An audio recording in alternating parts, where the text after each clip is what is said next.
I'm sorry. I'm sorry. I'm 1 minute late. um,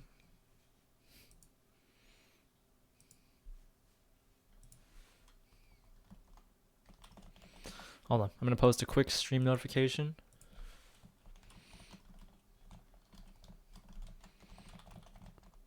What's up, guys? Today we are listening to an album by the band Fight Cloud called Faults Aligned. Apparently, it came out like 2 months ago. I had no idea that it existed. So I do have super chats, but I don't know. I just thought I'd give the option. It would be really cool to do this for a living for a long period of time, right? So even though I do feel a little bit uncomfortable with asking for donations and such, I got to get over that if I want to ever make it. Immediately with the $2 from Realme. Thank you. Good choice of profile picture. Can you make an arm aiming tutorial someday? I'm using wrist aiming and I think it's bad. I saw that message before I went live. Let me start with, I guess I'll just do whatever. I'll do a quick tracking scenario to get started so I can get warmed up a little bit. Do an easy one. So I want to say, first of all, wrist aiming is not bad by any stretch of the imagination. I think it's the most fundamental and widely used style of aim, like aiming zone. And that's because it's kind of relevant in all three grip styles, right? Whether your palm, whether your claw, or fingertip. I guess fingertip might be an exception depending on how high your sense is. But it's one of the regions with the most speed and precision. Okay, a good intersection of those two elements. So even if you are an arm aimer, I feel like for the finer movements and more precise aim, you're still going to end up using a decent amount of wrist movement. So I don't think you should worry about it too much. As for how to aim with arm, I mean, it's easy in principle, right? But the problem is that some people aren't. Well, I'll share my experience with this because I also wanted to be an arm aimer. There was a TF2 scout named Clockwork, and he kind of inspired me to pick up arm aiming because that's what he did. He was the best scout in the game by a significant margin in his heyday, and his aim looked incredibly smooth, incredibly consistent. And I thought it's a decent chance that the smoothness and consistency is based on his relatively low sense and the fact that he engages his arm while he's aiming. So I wanted to give it a try. But whenever I would get into like high tension situations, I would always revert back to that old state of not aiming with my arm, just going with like wrist and fingertips. Because I did use a fingertip grip back then. But even after I switched to claw and tried using arm aim, I would always end up with wrist. It wasn't until I really dramatically lowered my sensitivity that I kind of forced myself to use arm aim. Because when your sense is that low, you're going to get stuck if you just engage only your wrist. So now it's a more healthy mix between the two. I would say that I could definitely, in tense situations, still forget to engage my arm. But it's better. It's better. Currently playing TF2. Do you have any advice? What class you playing? What program is this? It's called Kovacs FPS Aim Trainer. Yeah. Can you make some Warframe content or Valorant videos? Those are two very different things. I will probably not make Warframe content. I did toy around with the idea of reviving my Warframe clan and like inviting viewers to join. Because funnily enough, it's gone through a few iterations now, right? Its original purpose was because there are a few weapons and like Warframes, which are like the classes. I guess for those of you who don't know, Warframe is a third-person like movement shooter with like PvE progression aspects, right? And the clan system basically involved a lot of time-gated research of sorts. And by research, it's like you unlock new stuff, but it's time-gated. You need materials, and you also need to wait.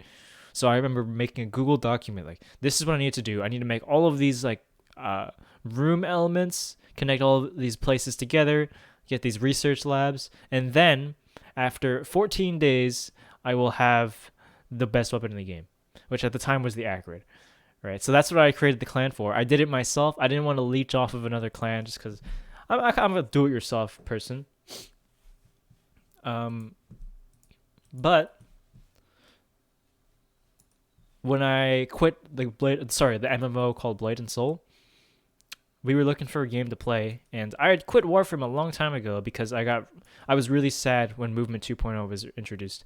I really liked Zoran coptering, not just for the raw momentum that it provided to you, but also because of the control that you had over your character. You can change your momentum on a dime. Right? That's what I liked about it.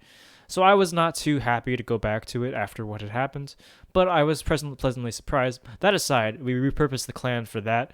Everyone joined and we built it up, stuff like that. It was cool. But after about like another 600 hours or so, we're like, all right, that's probably enough for now. There is a pretty significant content drought at endgame, so we'll call it quits here, find something else that piques our interest eventually. We still haven't. So the clan is dormant. But I do think that game, I ended up quitting because it was taking up too much of my time.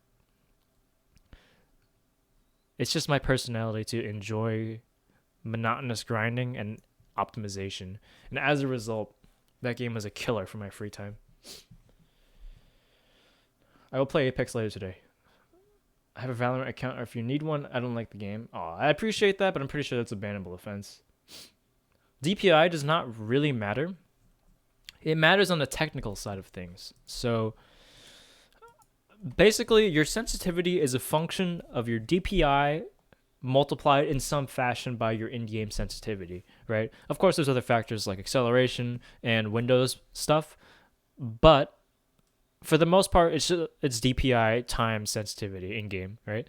So you can reach the exact same sensitivity with two different DPIs. Therefore, it really does not matter which one you use if your in-game is low enough. However, people generally advise me that if your sensitivity is high, you want to keep your in-game sensitivity on the lower side and bump up your DPI instead. Because DPI is more like how often your mouse is checking for new updates of your position, right? And then your in-game sense is a multiplier of that. So the higher the update rate, I guess that's a little bit more like frequency, right? I don't know. It's not a great comparison, but people say that it's more precise to have high DPI, low in-game sense than it is to have it the other way around. Okay, I'll switch scenarios now. I'm realizing there's quite a bit of cat fur inside of my mouse. I should probably do something about that. Would you ever consider another game like that?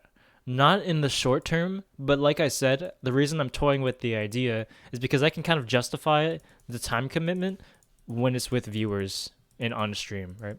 And I played that game in a pretty cool way, I think, in which I used like high precision weapons and did a lot of unnecessary movement tech. So it's kind of fun to watch. And if I can talk over that in like a podcast form, I think it could be like for some decent content. But not in the short term, right? Right now, it's too important that I do something that I know will interest at least some people. Warframe would be a shot in the dark, which I'm not really too keen on right now.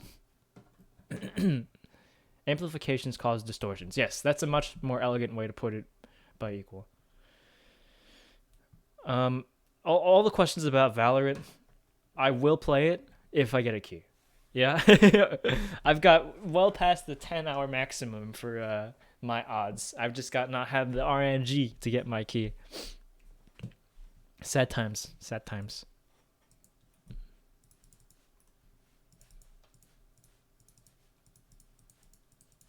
Oh, God.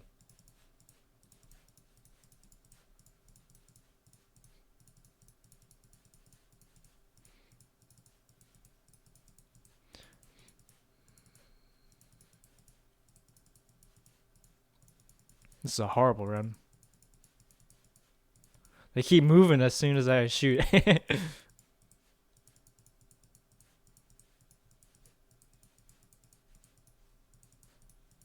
By moving, I mean change directions. Anyway, you and me both for Valorant kill. It feels bad. It does feel quite bad, but that's okay. I'm not too keen on the game regardless. I think it's a cool game for people who are into that kind of genre, but that's not really me.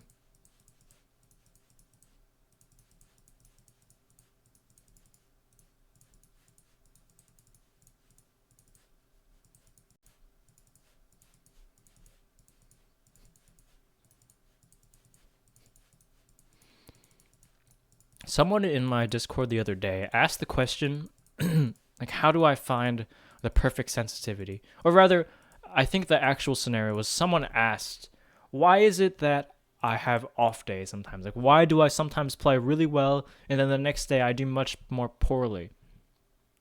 And my response, or sorry, someone else's response to that was to say that one of the things that you need to do is to find your perfect sensitivity. And I said, I don't think such a concept exists. They linked me a video from, I forgot who it was, but it was an Overwatch player named IO something. But nonetheless, he talked about a lot about the technical side of things, which I appreciated. Stuff like your aiming zones, your arm, wrist, and fingertips, what the benefits of high and low sense were. And he used that method of like taking your mouse pad inches per 360 and then taking the high and low sense, kind of like an eye test, right? Is one or two better for you? Take the one in the middle, one or two better, over and over again until you find a sensitivity that's right. And I think that's a good method for finding, like, testing a lot of sensitivities. That's what it's really about, is trial and error, more so than this idea of, like, there's one exact sensitivity out there that will be perfect for me. I don't think such a thing exists. And the comments were saying stuff like, yeah, I was using 3.5 all this time, and I found out my perfect sense was 3.49. Like, no, it doesn't happen. It simply does not happen. That is an imperceptible difference.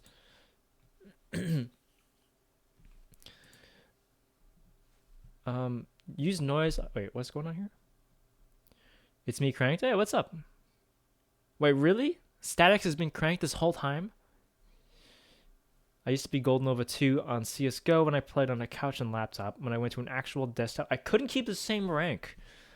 I think that's really a testament to the fact that you can kind of get used to anything, and then anything that strays from what you're used to will take an adjustment period to get back into.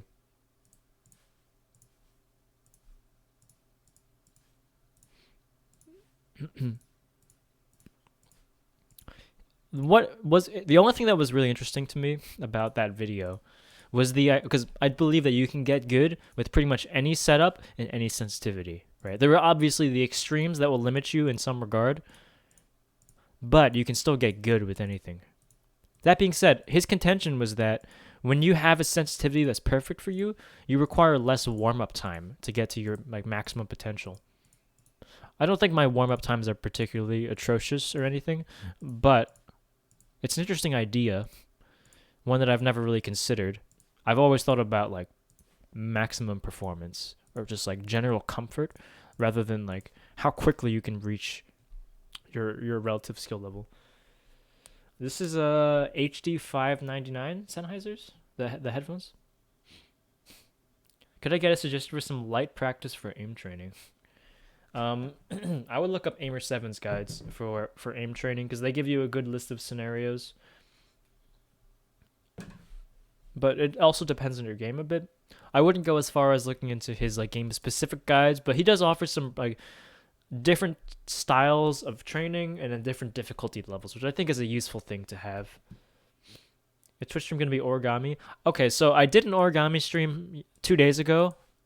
And it went pretty well, except for the fact that towards the end, modular origami, which involves multiple pieces of paper that you connect with the mechanisms of your models or your units, I suppose, as opposed to like tape or glue, typically.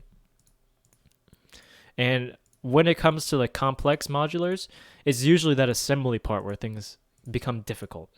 And that was definitely the case on Tuesday. Because I could not finesse the paper in the way that I needed it to go. So as a result, it was just like me struggling with the same thing for like 15 minutes. I'm like, you know what? I'll do this tomorrow. I'll figure it out off stream and I'll come back. I did figure it out. Like 5 minutes after I ended the stream, I'm like, well, that was not hard at all. And I had to stop myself from doing the whole thing. It's like this impulse I have. Like when I see an unsolved Rubik's Cube, it's just every fiber of my being is like, let me pick that up real quick and fix it because this is not right.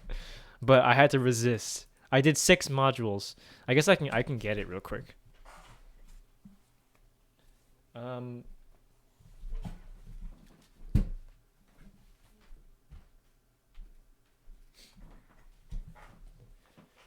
You dig arena shooter? What's your favorite kind of game? Yeah, I love the idea of arena shooters. So this is what I have so far. It's pretty cool. It's supposed to be in 9 squares instead of 6. So you can see that these still have not finished their connections.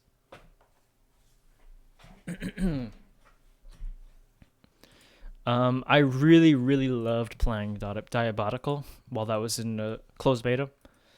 I had such a good time with it. The only problem is that I was so into it that I became like a worse streamer as a result. Kind of like just reacting to what's going on in game and like occasionally talking with chat. But chat was pretty quiet since I wasn't saying much.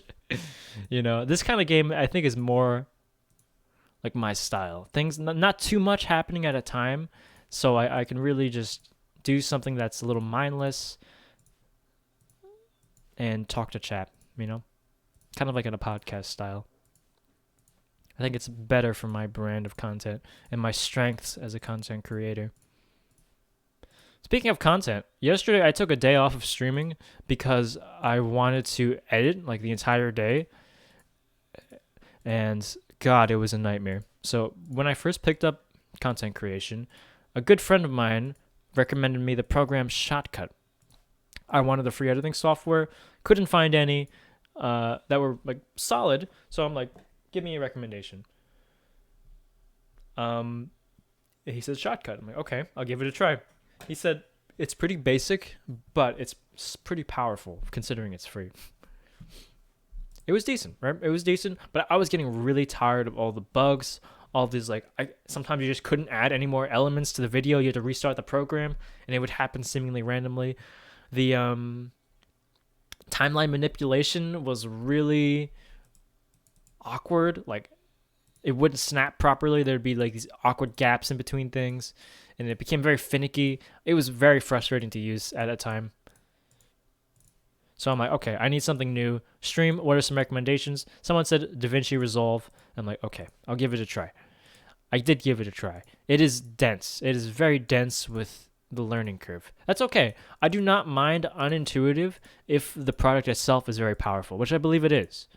However, I'm running into the issue now where my playback is really, really choppy. And I believe it's because, I don't know, like my PC is pretty good. It shouldn't be that choppy. And there's like a blue line at the top that means the video is cached. You can watch it in real time, but it's still unwatchable. And the problem is that I can't do my timing elements that I like to do in my videos because things are too choppy, right? I can't specifically put as part of a video with a music cue or sync up two things happening simultaneously. It's not possible. So one of the things I did was check like my cache folder. Turns out that thing was 300 gigabytes. What? My hard drive was full. I didn't realize it was such a huge thing and that it didn't automatically clear after a certain time. After rendering, it looks fine. Right. But that's still a problem because I don't want to render the entire video every time I move my timing around by a millisecond, right? Like, that's very important for... It's not a music video, but it's syncing to music at certain points. It's an exercise in frustration, and it's an ongoing fight with technology. There's a lot of hidden menus in that program as well, which I find a little bit frustrating. But that's okay. It's... Like I said, unintuitive, but if the product itself is powerful, I'm willing to go through that learning curve. It's kind of like how CS recoil is super unintuitive, but I don't think that's necessarily a bad thing. I'm okay with steep learning curves.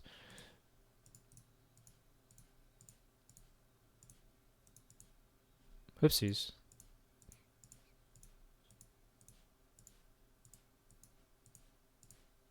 I think I can get a high score here. It's been a little while since I've played Kovacs. Because I've taken not really a hiatus from FPSs. I just happen to have not played them recently. Premiere and Vegas are pretty neat. Yeah, but I don't want to spend that much money on editing software right now. Should play Hawken when it was around. I do remember that name. Wasn't it like a mech FPS? I did not play it, but I recall it. So there was a dude in my comment section. So if you've seen my newest video, you know that I spent a lot of time in my comment section, like unhealthy amounts. It was just interesting to see what everyone was saying, and I wanted to answer as many questions as possible. So I would spend like 2 to 3 hours a day just reading my comment section. But after a point, it got really, really bad. So like all of the genuine questions and intrigue was kind of going away, and it was all just like bad jokes about, is this sponsored or haha Asian, stuff like that. But there was one dude named Serky who's like, now turn on PovoHat's mouse accel driver for the full experience, right? And I had become vaguely aware of mouse acceleration because like early on in my Kovacs video's lifespan, before it blew up, I saw that someone with the I don't know what it's called, like the robot from GitSap, had subscribed to me, right? And I realized later that's the same icon that Kovac uses. So I'm like, oh, that's probably him. I check out his Twitch, and he mentions in his Twitch bio that he uses mouse accel, which was crazy to me because mouse accel is something that's reviled by any competitive FPS player, and it's even like joked about because of how, people say it ruins muscle memory, stuff like that.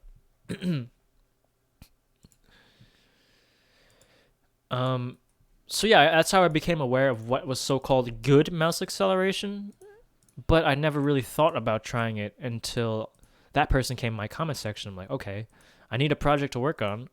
What's so good about mouse acceleration? And he said, here's a video of what Kovac says about it, but in the long and short of it, basically it gives you the free precision that comes from low sensitivity while maintaining the turning speed and flick speed of higher sensitivity, right? And you can control it at will. And moreover, while Windows mouse accel is indeed terrible because of the formula it uses, PovoHat's driver uses linear accel, or you can customize it however you want, I suppose.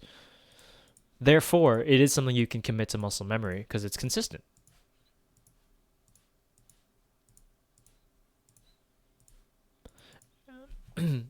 I'm playing very slow today. Like, these are good accuracies, but it's a result of being over careful. I'm using the MM710.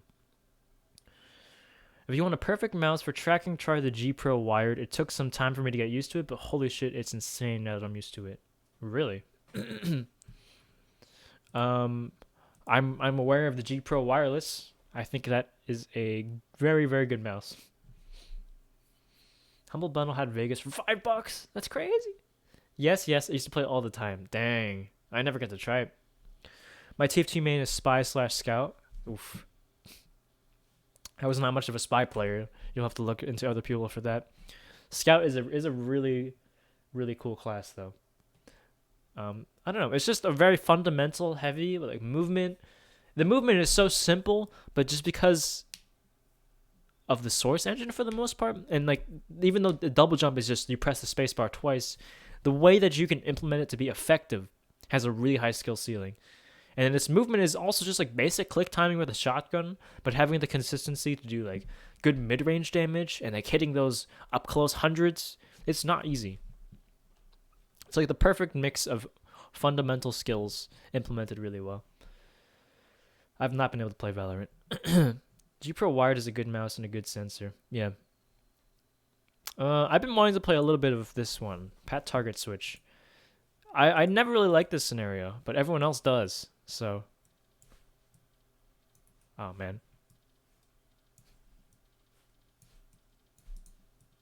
I think I could be a little smoother with my movements here. It's more important to not miss than it is to...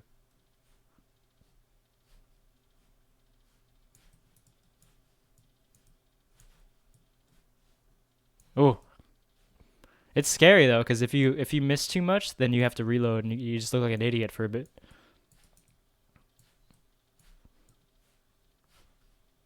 Oh, I see. I overflicked.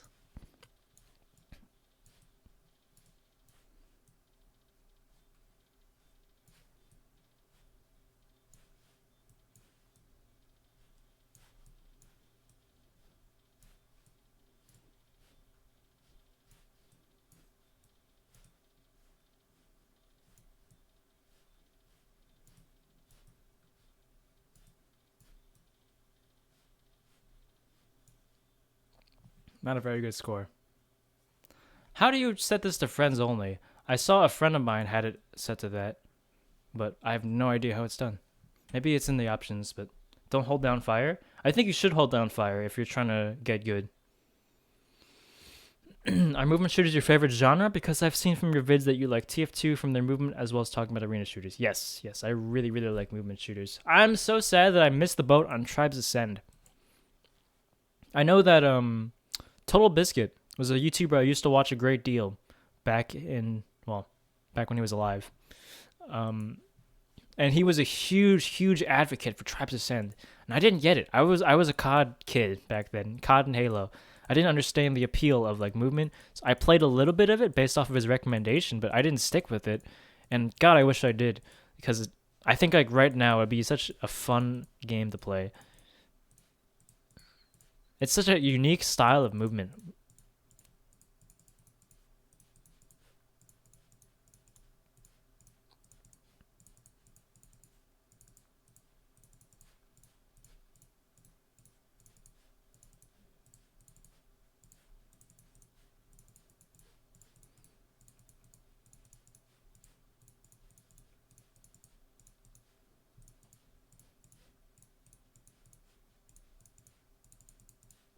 I'm missing a lot now. This is a good start.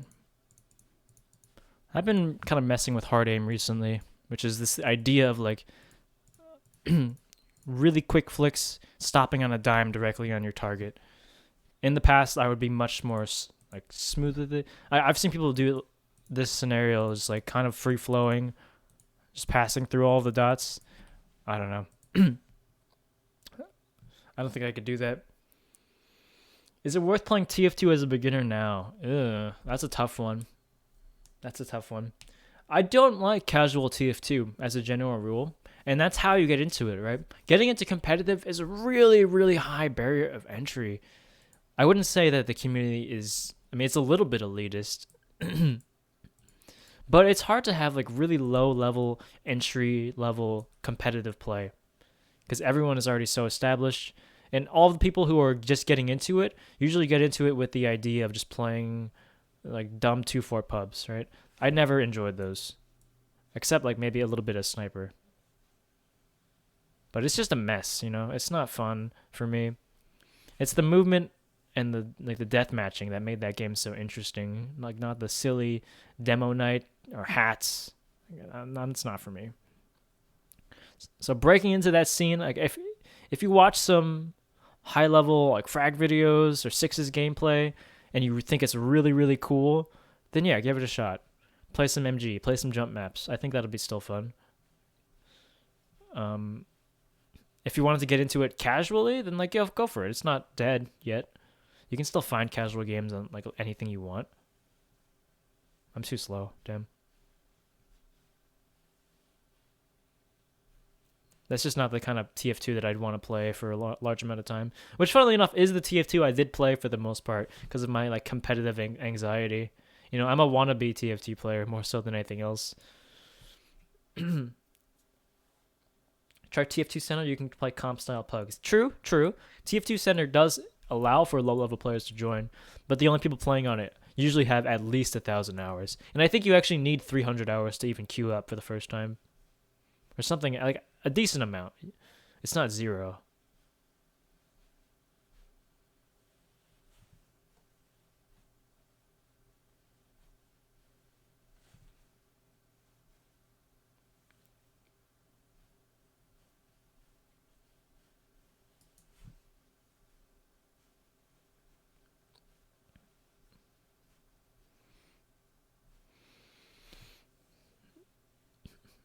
If it weren't for TF2, I don't know, I probably wouldn't be here right now. It really changed the direction of that my life went in, which sounds like an overstatement, but like most of the friends that I have now are indirectly from TF2. It's weird to think about. So the way it went for me is that I discovered this word game called Bomb Party. I've played it a few times on stream, and there was this one dude in it who got me into TF2 through like my ridiculous improvement stints and the fact that I could not beat him in a 1v1 no matter how hard I tried. So that was like really the first, maybe not hardcore shooter, but like first shooter with a pretty high aim demand that I played, right? And I loved it. I really really liked it. I kept playing it more and more. Eventually, I met this one person in a jump server, I think, and we became good friends. They brought me into Blade and Soul, the MMO, and like Blade and Soul it is pretty much where I met all of my closest friends right now, right? So it's a weird chain of events that somehow led me to having the friends that I have. And if not for TF2, I wouldn't appreciate like difficult aiming.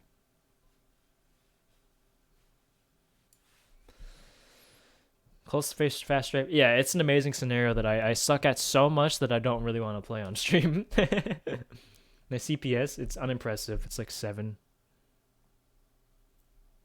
Yeah, my camera's inverted. My bad. Community is very toxic if you are new. Yeah, it's a little elitist. It's been a while since I've seen like new players get trashed on.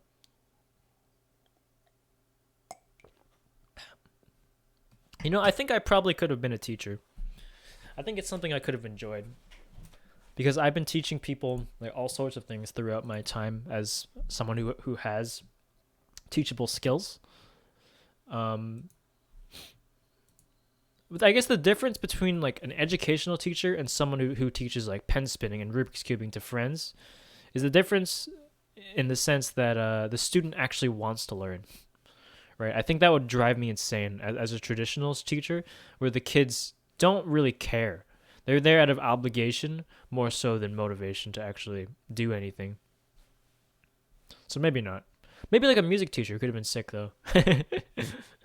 The feeling of having your student have that passion for getting better at the skill that you're trying to teach them, listening to the things that you tell them to do, and then seeing it work, right? Seeing them come to fruition, and then that enjoyment of like, I did it. Like, it's such a good feeling.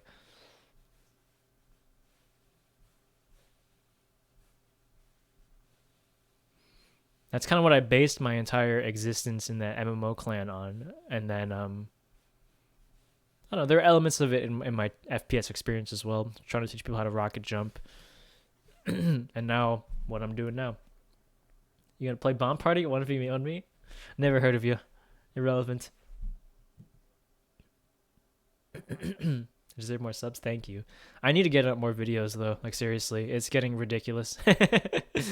Oh man, I sat down yesterday. I'm thinking I will finish this video today. Period. And then all the technical issues started happening. I'm like, I gotta finish it. I lost my freaking mind because I just could not get things to work properly. So I'm like, forget it. I'm just gonna procrastinate again. Play some Apex. But I did get a nice clip for that mouse accel video, so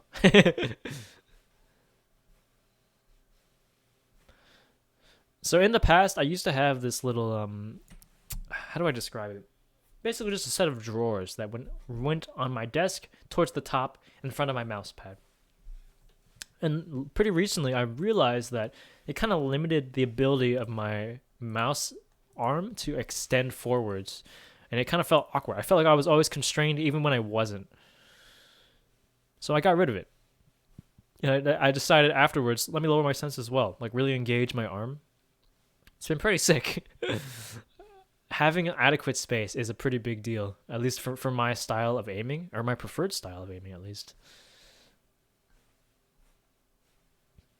Mouse accel is a pretty solid compromise if you like, or if you have limited space. But for those of you who have like a wrist-only mouse pad, I don't know if I could do that.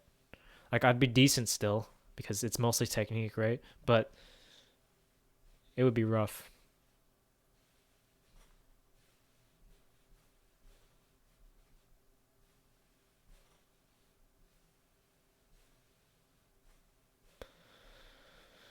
I got mega juked by the fact that he stood still. Insane.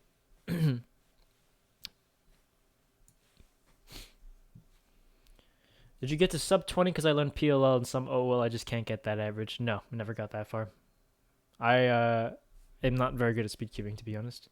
Can you try 3200 DPI for the trolling's sake? even blowing up. It's pretty crazy. Yeah.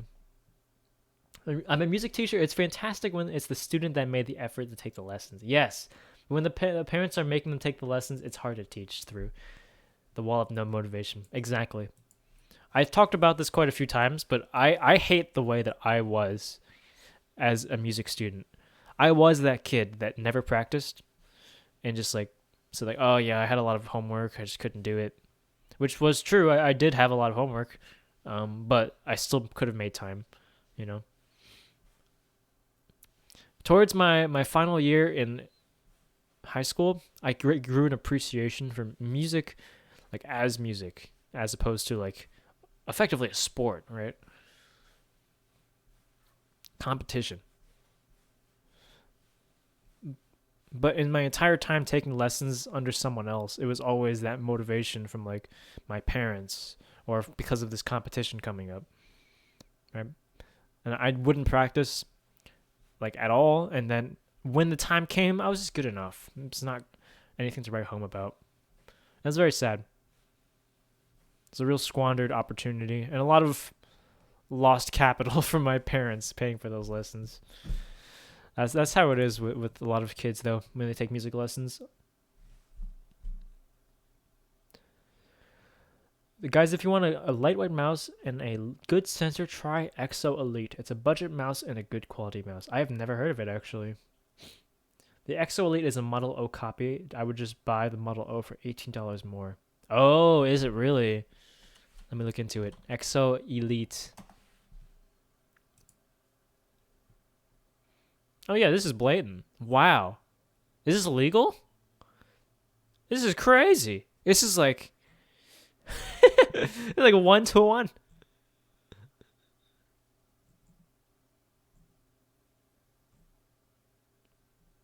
That's crazy.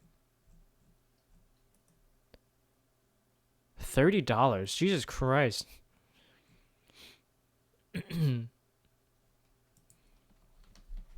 Well, I mean, I don't know. Can I even feel good about advertising a knockoff mouse?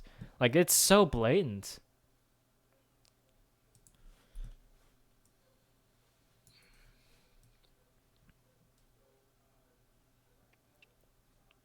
But yeah, this Mouse Excel project is starting to come to a close. In the sense that I want to make a video about it, not just the fact that I'm going to stop using Mouse Excel, because I'm not. I'm going to keep using it probably until the end of time. Um,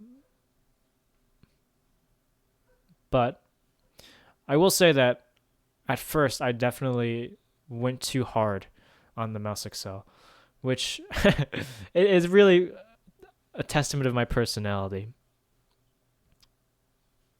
So the other day we were having a discussion about cold showers, right? What the benefits are, why people do it, and there are some health benefits like it doesn't dry out your skin as much, stuff like that.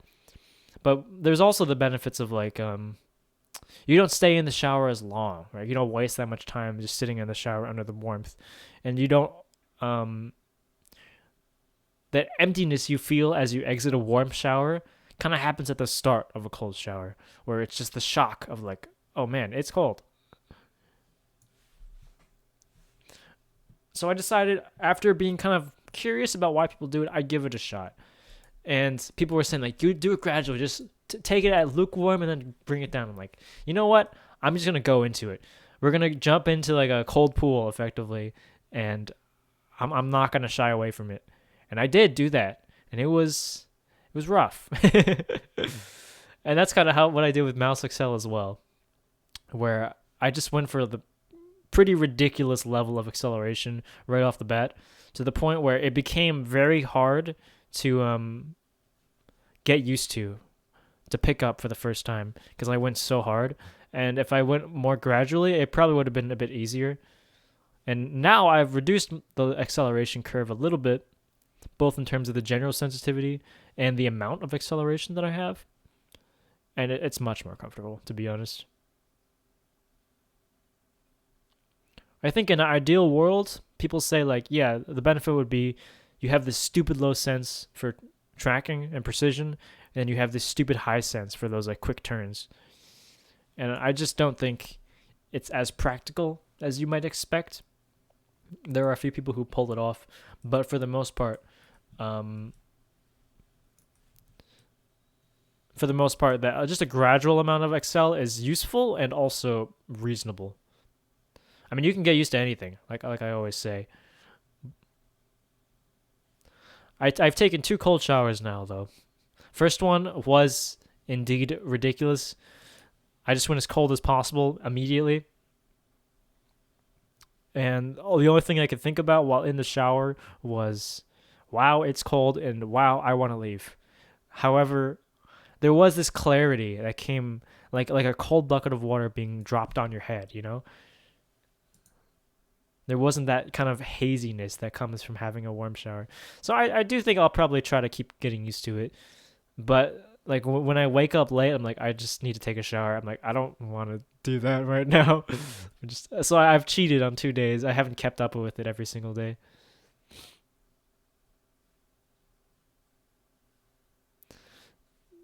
But I do think not taking too much time and also like waking up a bit faster is useful for me.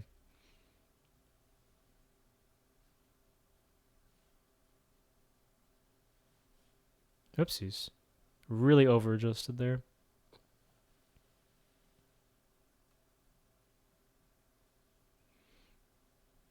I actually want to read a comment that I got earlier because it was one of the strangest comments I've got in terms of their argumentation against Kovacs.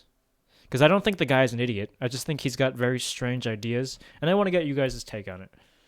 Let me see if I got a scene. Here we go. Let me zoom out a little bit. Hold up. That's fine. That's fine. So he says, hold up. Why can't I move it? God dang it. There you go. There you go.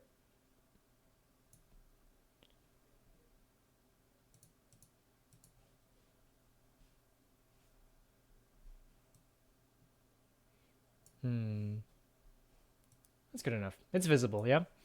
So he says, I used to be top 125 at O standard, and let me tell you that Kovacs can only have very limited help. You mostly practice skills that improved your 2D aim rather than 3D. Sure, the minigames were happening in 3D, but the things that you were clicking in most challenges could easily be put on the same 2D plane. Your flicking can't improve when you're practicing on the same 2D plane and not in the 3D world. And I'm surprised that you didn't practice at games that actually have people flying in 3D like that happens in Apex.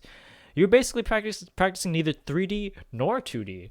Furthermore, such practice would fit CSS games something more dynamic as Apex. You just got better at playing the mini games the same way those improve your memory games do not actually improve your memory, but improves your memory at that specific game. So his argument is the idea that Kovacs scenarios, let's take for example,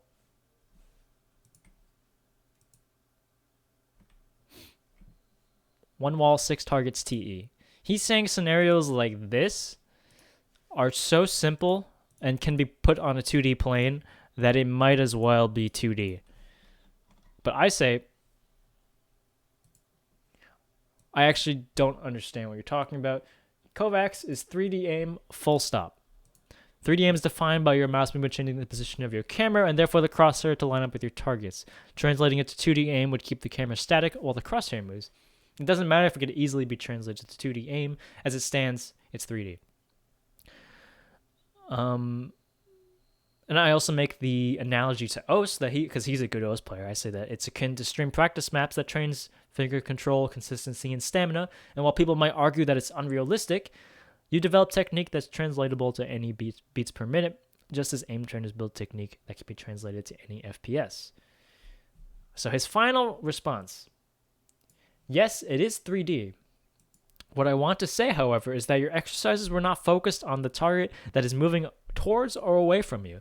Most of your exercises were very similar to projecting OS on the wall of your room and trying to aim with a laser pointer.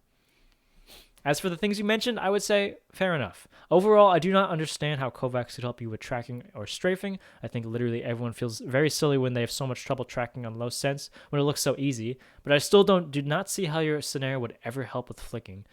Also, one point has to be made that a lot of things done when you're aiming is programmed in your muscle memory, and that muscle memory behaves differently when the object of the aiming is different.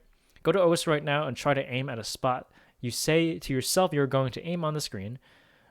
You'll quickly see that you can't aim in OS for shit if there are no circles. I don't really understand that phenomenon, actually. I don't think it's any different to be aiming at a circle or a specific object on the screen, but, to each their own. I don't get this laser pointer analogy, though. What are you talking about? So he's saying that the scenarios are so simple that if you took a 2D game and put it in 3D, then that's what you would have is Kovacs. But that's the point, right? It's 3D aim. What do you mean a laser pointer? It's like someone who plays airsoft going to a shooting range, It's simple. It's simpler than a human. It's just targets, but it's still useful, It's still like gun handling. That's crazy. Started watching your content. Keep up the good work.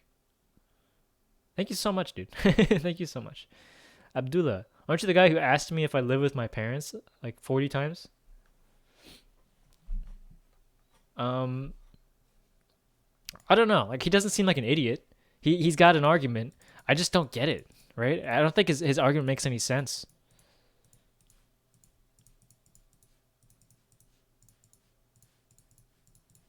Let me try to be more smooth between all these transitions here.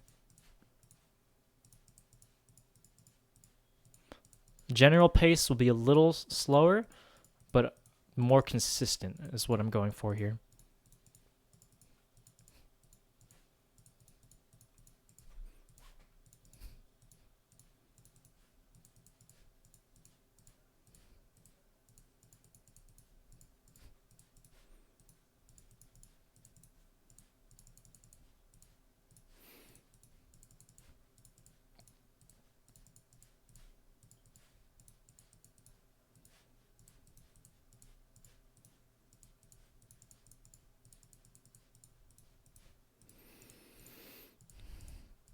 I'm trying pretty hard. You may have noticed from my dead silence, the radio silence. I don't think this is going to be a high score, though. I've missed too much. I haven't got the speed to keep up with it. Oh, well, it's a decent run, actually. I've been training with an alternate keyboard layout for a little bit now. It's been about a week? It's been about a week, yeah. Let's see. Do I have my scene? Here it is. This is the alternate keyboard layout. I've shown this many times, but just for those of you who haven't seen it yet, it's pretty weird, yeah? And I'm reaching about 70 words per minute now, which is decent. It's actually not too bad for a week. I think Google says that professional typists type at about like 55 to 65 words per minute, so I'm already a professional, boys. I feel like 70 is so slow for my standards, though. However, as I'm committing this layout to muscle memory, I'm slowly losing touch with QWERTY because I'm fully committing to the layout, right? I use it all the time, like even in games and even in like Discord, right? Not just like in typing training. And I think that, exposing myself to it all the time is very useful. But aside from that, I had this experience. It was crazy. For 15 minutes, I completely forgot how to type with QWERTY, the standard keyboard layout. Completely. Every time in the past I would switch to QWERTY, I would immediately be able to go to my old speed. Like, not even have to think about it. I would just go to it. But one time I tried it, and I just couldn't. I could not find the B key. I could not find the K key. It was the strangest thing. And then after that 15 minutes of struggle and panic, it just clicked. Like, oh, right, that's how I do it. And then it was fine again. So, Pinklefy, are you going to stick with accel? Are you a convert? Convert. Nice to see you, Serki. And yes, this is the nerd I was talking about who was in my comment section telling me to try it. Yeah, you got me. That's Goblin Slayer. Didn't you get like 2 hours of sleep? What are you doing here? I also want to buy an MM710. What's your experience with it? I would say that this mouse is really, really good. It is like perfect. That's true with a lot of mice though these days. Like really good build quality, really good weighting. All the buttons are nice. Sensors are obviously all top notch. What matters is the shape, right? The shape will vary from person to person, assuming you like lightweight mouse. But there are quite a few options these days for lightweight mouse with different shapes And like the MM710 is almost identical to the Glorious Model O in terms of like specs and what they're boasting. However, I prefer the MM710 not for its specs but for its shape. So that's something you're gonna have to figure out for your own, like hand size, grip style, all of that. That's what it affects.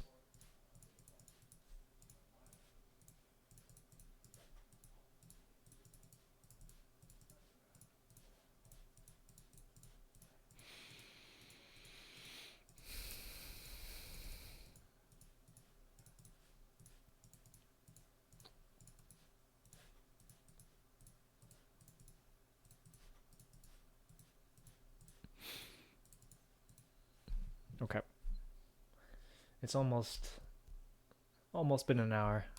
I will stop soon. However, yeah, there was one discussion I wanted to have, but I'll save it for later. That being said, I do want to ask, while I have a larger audience here, do you guys know of good webcams? Because I don't. I don't. I have two Garbanzo webcams. They are absolute trash. Like, oh, I don't have my butterfly knife. But basically, if I do my butterfly knife on the camera, the frame rate is so low that it just looks like a blur. You know, I don't want that. I want it to be visible. I want things to be clear and precise and like nice, you know? And for my origami streams, it's all a little bit fuzzy as well. I'm just not a fan of that kind of thing. So if you guys know of a good webcam with a budget of around $100, I'd be curious to hear your input. I actually didn't realize it was so expensive to get any webcam with 60 FPS. I did not realize it was such a rarity in the webcam market. Is that something that matters? Like, is it something that's modifiable? I really don't know. I'm a complete novice when it comes to camera specs, so I'm relying on your guys' guidance here.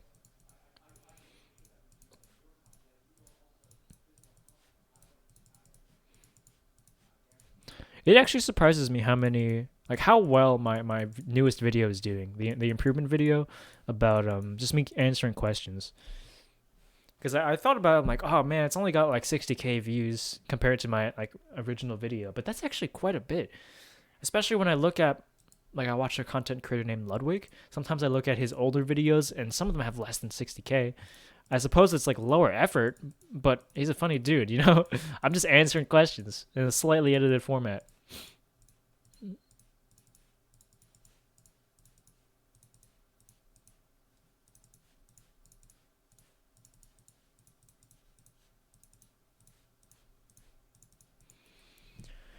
Oh boy. Should I learn 10 finger typing? I get 147 to 78 finger typing, but I can't reach more. Any Ludwigers? Hey, Lenaris. I remember you asking a question about typing as well. I think if you feel like it's holding you back, then yeah. But I would say that, I don't know, 7 to 8 is probably enough. Like, what do you mean 7 to 8? Isn't it just 7 or 8? Like, I don't use my right thumb. Does that count as 9? I guess it would, huh? But like traditional touch typing is the same thing. You don't use your right thumb. Or maybe you do with the spacebar. I don't know. But yeah, I don't think you need to necessarily conform to rigorous touch typing standards. If you want to get higher than 147, first of all, is that an average or a high score? Because like a high score of 147 could mean an average of like 110, which is good. Like that's higher than you'll probably ever practically need. But I think having quick typing is a nice skill to have for pretty much all aspects of life. Like whether you're writing an email or whether you're writing an essay or just typing to friends, it's nice to be able to type faster than not, right? But at some point, like the difference between someone who could type at 130 on average and 200, it's there, and especially in typing games, it's huge. But practically, you probably don't need that kind of speed.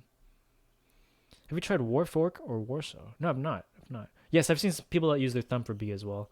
147 is average. Okay, yeah, you're really good at typing, dude. If you feel like you want to improve and that your typing is holding you back, you can learn 10 finger typing, no question. So it's really a question of whether you want to keep going with what's already like 0.01% percentile speed, right? For people in school, it's better than ever with online school. It's true. This program is called Kovacs. I envy the person that can type more than 10 words per minute in an essay. That's true. Traditional writing is really more about thinking about what you want to write and phrasing it in a good way than actually typing quickly. But I actually think it is a really valuable skill to be able to type as quickly as you can speak or think, right? Because when I type out my scripts and when I typed out stuff like essays, I would be talking at the same time, which is a little weird, I get, but it really helped me with my flow and like consistency in writing. And I think it organized my thoughts a little better, and I think it reduced the amount of like weird things that sound weird to actually read, but made sense in my head as I was writing it. I think that's a useful thing to be able to do. And like if it doesn't make sense, you go backspace it like, oh, that's not quite right, and then you say it again, nice and quick.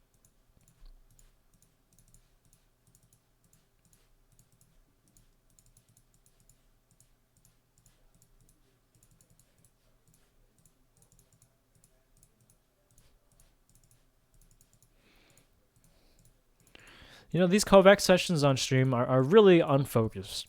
If you are doing Kovacs on your own time, you should definitely not be playing the same scenarios, scenarios in the way that I am. Like I'm not necessarily playing them mindlessly. I'm trying, of course. However, I should be doing stuff that I struggle with more. Like if I was off stream, I'd be playing like 2 hours, maybe not 2 hours. I'd be playing a lot more. What's it called? Close, fast strafes, invincible. I just think it looks horrible. It looks really bad. Is playing Type Racer over and over the best way to get faster words per minute? Not necessarily. I think committing all of the keys to muscle memory. So I'll talk about this quickly before I go over to Twitch. KeepYR is a good website too, yeah. But the way that I've gone about learning this new layout, and I think what's like a prerequisite to learning to type faster, it's firstly, never looking at the keyboard. Never, ever looking at the keyboard. Don't look at the references. Don't look at the keyboard itself. Don't look at which keys you're pressing. You got to do it by feel, right? So I guess that's what touch typing is defined by. On top of that, you need to know the position of every key by muscle memory. But okay, first by memory, right? And then second by muscle memory.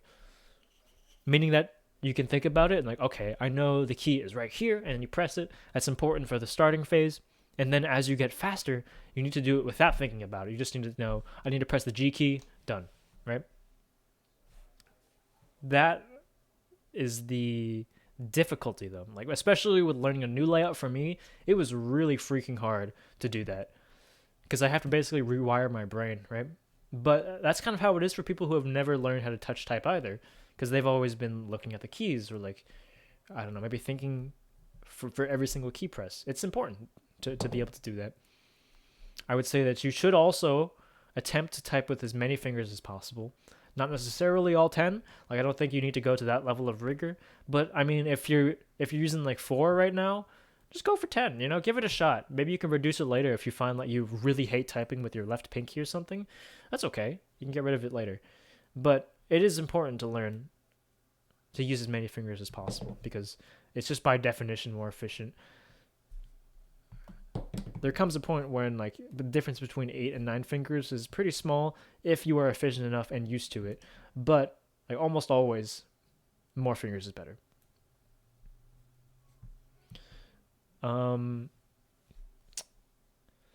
As after that, it's just about kind of oscillating between going for accuracy, making sure that you can press every key right on the first try at a certain speed, and then increasing that speed, and then it's going to mess it up again. You do it over and over again until you get there.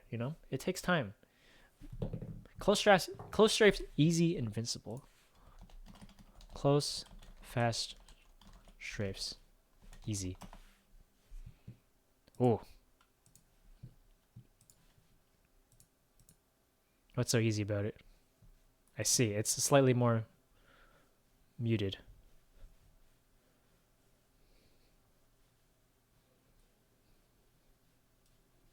I'll do this and then head off.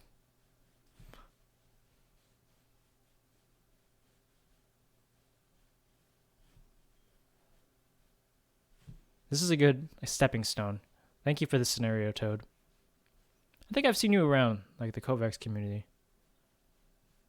I appreciate the recommendation.